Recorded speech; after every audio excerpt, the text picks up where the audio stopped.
ఇవాళ ఈ ప్రాంతంలో ఎంపీ ఆయన మాట్లాడుతుండు. ఇక ఆయన గురించి నేను ఎక్కువ మాట్లాడదలుచుకోలే, కానీ ఆయనకు బాధ్యత లేదా? ఎంపీకి గెలిచినావు కదా, మోడీ దగ్గర నుంచి ఏం తెస్తావు తీసుకురా.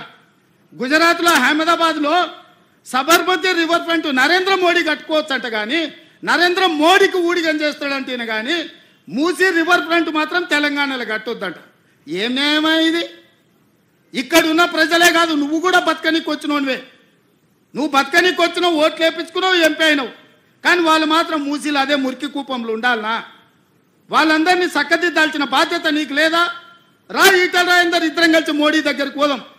పోయి 25,000 కోట్లు తీసుకొద్దా, మూసీలు ఉన్న పేదోళ్ళకి పంచి పెడదాం, ఇల్లు కట్టిద్దాం, డబుల్ బెడ్రూమ్ ఇల్లు కాదు మంచి కాలనీలు కట్టిద్దాం. వాళ్ళకు 40 లక్షల కోట్ల బడ్జెట్ ఉంది కదా మోడీ దగ్గర. హైదరాబాద్ నగరానికి 25,000 కోట్లు ఇవ్వలేడా?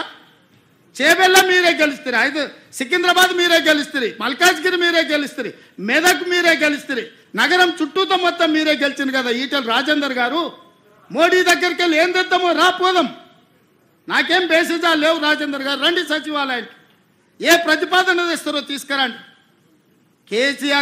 కేటీఆర్ హరీష్ రావు మొదటి రోజు మాట్లాడతారు, తెల్లారా జిరాక్స్ కాపీ తీసుకొని ఈటల రాజేందర్ మాట్లాడతారు. ఏందా ఈ భాగవతం? ఏమనికి అర్థమైతే లేదా?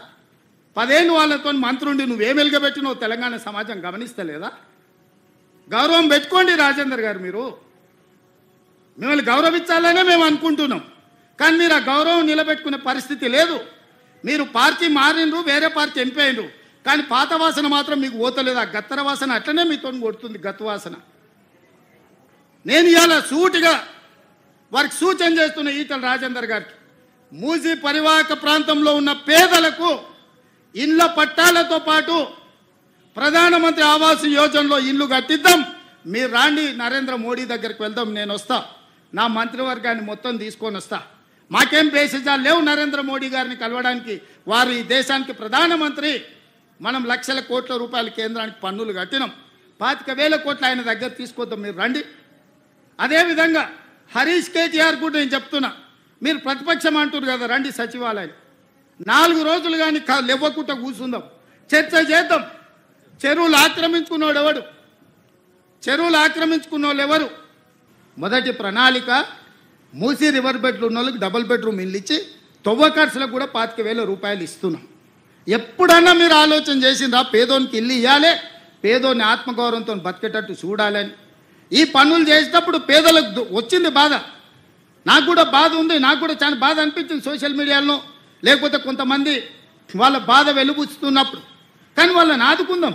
ఏ విధంగా ఆదుకుందాం మీరు చెప్పండి, ప్రత్యామ్నాయం చెప్పండి. మీరు ప్రతిపక్షాలు అంటున్నారు కదా, 10 ఏళ్ళు పాలించడం అంటున్నారు కదా, పరిపాలన అనుభవం ఉందంటున్నారు కదా, మీ 10 ఏళ్ల పరిపాలన దోపిడీకే పనికొస్తుందా? ప్రజలకు పేదలకు సంక్షేమం అమలు చేయడానికి పనికిరాదా? రాజేందర్ గారు నరేంద్ర మోడీ గారిని అడగండి, ఈ పేదలను ఎట్లా ఆదుకుందామో నిధులు తెద్దాం. మాకేం అభ్యంతరం లేదు, పిలువు మీ కిషన్ రెడ్డిని, బండి సంజయ్ గారిని, నువ్వే లీడ్ చేయి, నువ్వే ముందు ఉండు, మేము నీ వెనకాల నించుంటాం. 10 ఏళ్ళు మంత్రిగా చేసినావు కదా రాజేందర్ గారు, రాష్ట్రంలో నీకు అనుభవం ఉంది కదా, ఈరోజు ఎంపీ కదా, మీ నాయకుడు నరేంద్ర మోడీ ప్రధానమంత్రిగా ఉన్నాడు కదా, నువ్వే మా ముందు వరుసలు నిలబడి మేము మీ వెనకాల ఉంటాం. నా మొత్తం మంత్రివర్గాన్ని తీసుకొని వెనకాల వస్తాం, మోడీ దగ్గరికి పోదాంపా, ఓ 25,000 కోట్ల రూపాయలు ఇప్పి. ఎవరు వద్దన్నారు? లేదు, ప్రభుత్వం ఏం చేయాలనో చెప్పు. ఇల్లు లేని పేదవాడికి ఇల్లు ఇవ్వడం నేరమా? వాళ్ళ పిల్లలకు చదువు చెప్పించడం నేరమా?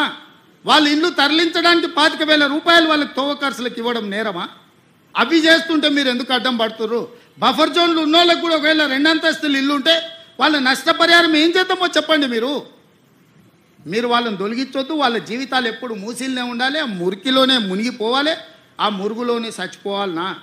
కింద నల్లగొండ జిల్లా ఎల్బీ నగరు, మహేశ్వరము, ఇబ్రాహీంపట్నము, మునుగోడు, తుంగతుర్తి, నకరేకల్లు, భువనగిరి, ఆలేరు, ఇవన్నీ మూసీ ప్రాజెక్టు కింద 40,000 ఎకరాల ఆయకట్టు ఉంది.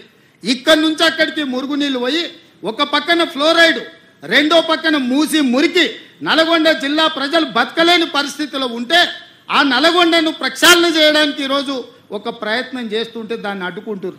రేపు పొద్దుగాలు ఏ మోకం పెట్టుకొని నల్గొండలు తిరుగుతావు కేటీఆర్? నువ్వు నల్గొండల కాలు పెట్టు, పోయి ఈరోజు భువనగిరో, ఆలేరో, నకరేకల్లో పోయిరాపో, ఒకసారి పోయి వస్తే నీకు హరీష్ రావుకి అక్కడ ఏముందో పరిస్థితి తెలుస్తుంది.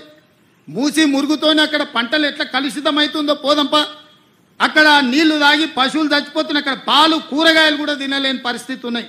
ఆకు కూరలు కూడా ఈ కలుషితమైన నీళ్ళ వల్ల ఎంత కాలుష్యం వచ్చి ఎంత విషంగా మారిందో నల్గొండ జిల్లా. ఈరోజు వాళ్ళు విషం దిగమింగుకొని నల్గొండ ప్రజలు బతుకుతున్నారు. ఇవాళ విషాన్ని దిగమింగుతున్నది నల్గొండ.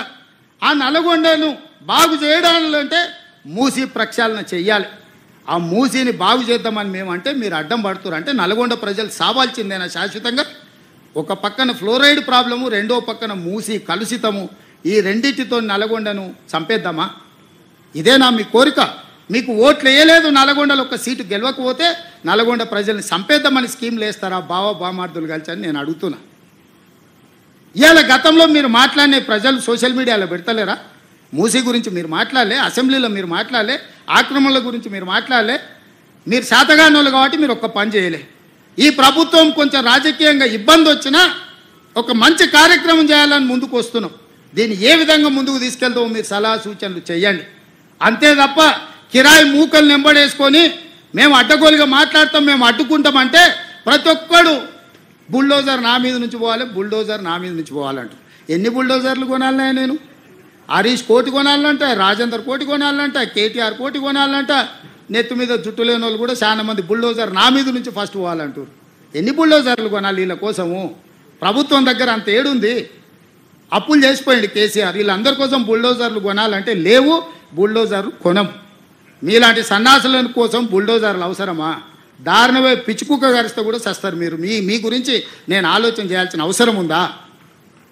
కాబట్టి మిత్రులారా, నేను ఇక్కడ ఉండే అధికారుల నుంచి శ్రేణుల వరకు ఒకటే మాట, ఒక మంచి సంకల్పంతో చిత్తశుద్ధితో ఈ కార్యక్రమాన్ని తీసుకున్నాం. రాజకీయంగా నాకు తెలుసు కొంత నష్టం కొంత కష్టం ఉంటుంది. రాజకీయాల కోసం ఈ ప్రాజెక్టును చేపట్టలేదు. ఇవాళ ఆపితే ఈ శ్రీమంతులు అందరూ వచ్చి సంచులు ఇస్తారు. ఆపినోనికి సంచులు ఎట్లా అడ్డం పడడానికి సంచులు తీసుకున్నోనికి తెలుసు సంచుల గురించి. తొలగిస్తే సంచులు ఎవడిస్తాడా? తొలగిస్తే తిట్లు వస్తాయి. తిడుతురు కదా, తిట్టనిక ఈరోజు ఈ పనులు చేస్తున్నానా? నేను రాబోయే తరాల కోసం ఒక మంచి పని చేయాలనే చిత్తశుద్ధితో నేను ప్రయత్నం చేస్తున్నా. అందుకే ఈరోజు ప్రతిపక్షాలకు నా సూచన, మీరు రాండి, ఈ ఆక్రమించుకున్న చెరువులను ఏ విధంగా ఆక్రమణలు తొలగిద్దామో, మూసీలో ఉన్న ఈ మొత్తం వ్యవహారాన్ని సరిదిద్దుదాము, నగరాన్ని బాగు చేసుకుందాము. ఇంతవరకు అంచనాలే వేయలే. ఈ మధ్యలో కన్సల్టెంట్ని ఫైనల్ చేసినాం, ఎట్లా కడదాము ఏం చేద్దామని. అది మొదలు కాకముందే అప్పుడే ఆయన రాగం ఎత్తుకున్నాడు. ఎందుకంటే 10 ఏళ్ళ అనుభవం అదే కదా.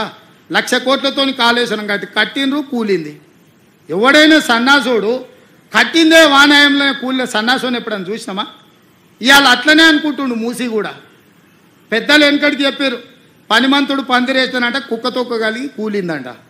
కాళేశ్వరం కూడా గట్లుంది మీ ఏషానికి. మూసీలు అట్లాంటివి లేవు. ఇట్లాంటి ఆశలు పెట్టుకోకు కేటీఆర్. ఏదో నోటుకు వచ్చింది మాట్లాడుతున్నావు. మీడియా ఉంది, సోషల్ మీడియా ఉంది. ఆ సినిమాలో ఎవడో చెప్పిండు కదా, అమ్మ గీసుకోవడానికి గడ్డం ఇచ్చావు, రాసుకోవడానికి పేపర్ ఇచ్చావు, చూయించుకోవడానికి టీవీ ఇచ్చావు. అట్లా మీ అయ్య నీకు మొత్తం రెడీగా చేసి పెట్టిన మందిని దోషి. రాయనికే పేపరు, చూపేనికే టీవీ, ఇట్లాంటివన్నీ అడగోలుగా మాట్లాడడానికి సోషల్ మీడియా. మీ నాయన దోపిడీ చేసి నీకు ఇచ్చిండు కాబట్టి ఈ అడ్డగోలుగా పనులు చేస్తున్న ప్రజలు ఎవరు హర్షించరు.